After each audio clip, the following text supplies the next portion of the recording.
So this next example is essentially the same kind of main ideas. We want to make sure that we get the amplitude. Okay, in this case, we get the amplitude from that coefficient. We want to know the horizontal shift. That's equal to positive 2 pi over 3.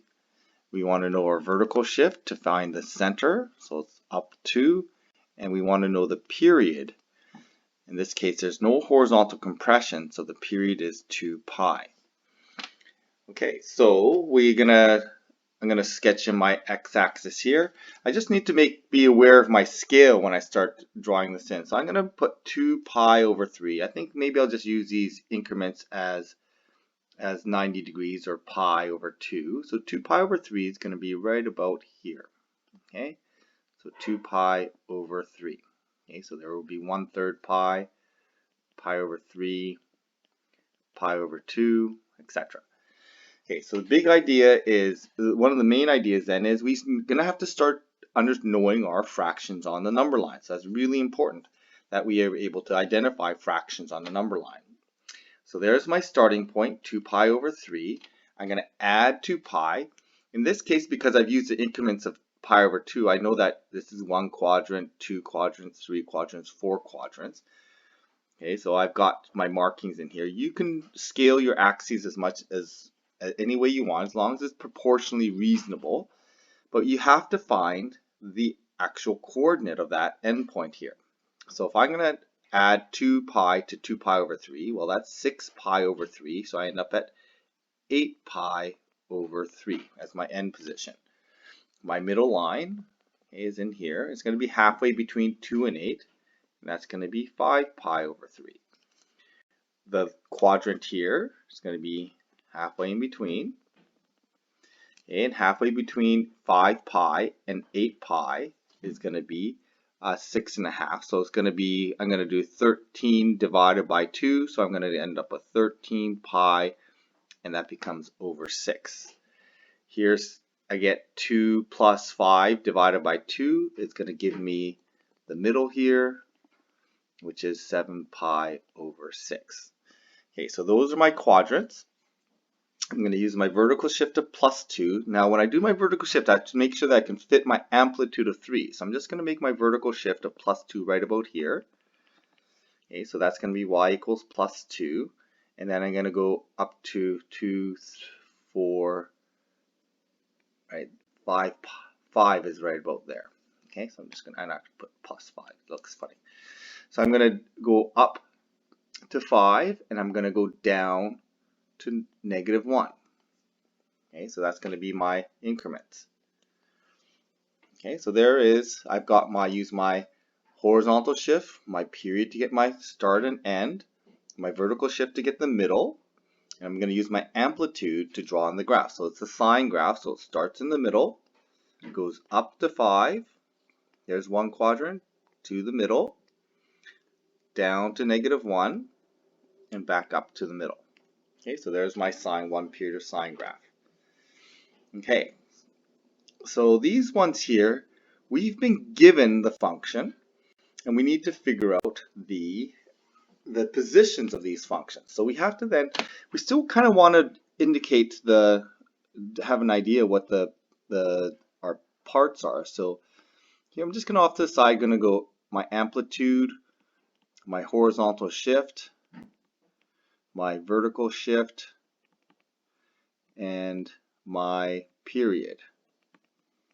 Okay, so those are key pieces of information. We really should be in the habit of writing those down.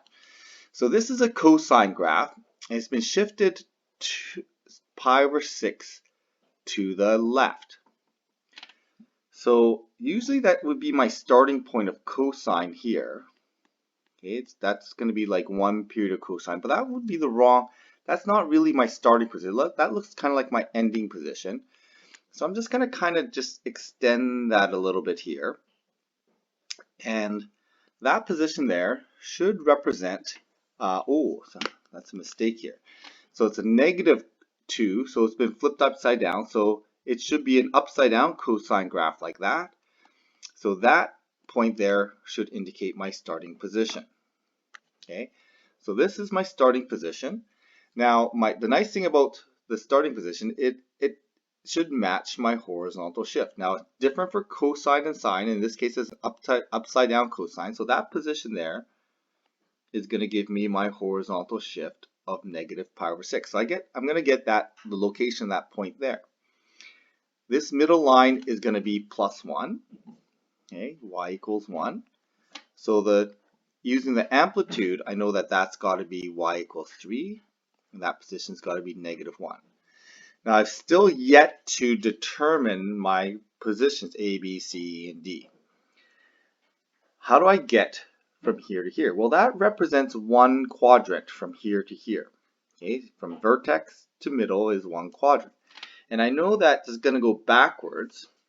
I'll do this in a different color. So I'm going to start at this position here. And I'm going backwards one quadrant. Well, one quadrant in this case is pi over 2.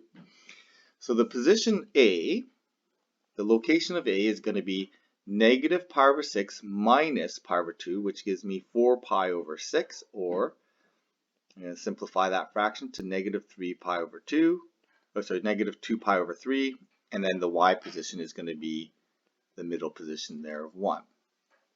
Now, once I've established one of my coordinates, these are all just now quadrant coordinates. I know that that's going to be 1 full pi from here to here. So this coordinate becomes pi over 3 and 1. Okay. Again, I'm going to add one more quadrant from B to C, so pi over 2. So this quadrant here, 1/3 plus 1/2 is 5 pi over 6. The y coordinate's 3. I'm going to add another half pi. Okay, so I'm going to end up with 8 pi over 6, which I'll simplify to 4 pi over 3. And the y coordinate's 3.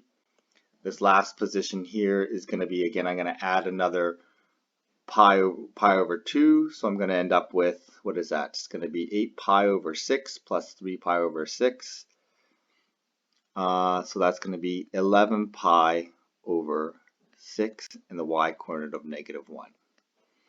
Okay, so I can find those coordinates. So again, I'm using this key information here, but I need some kind of starting position, and I'm using this position here. I'm going to highlight that because this position here allows me, the starting point of that cosine graph allows me to locate my horizontal shift and vice versa.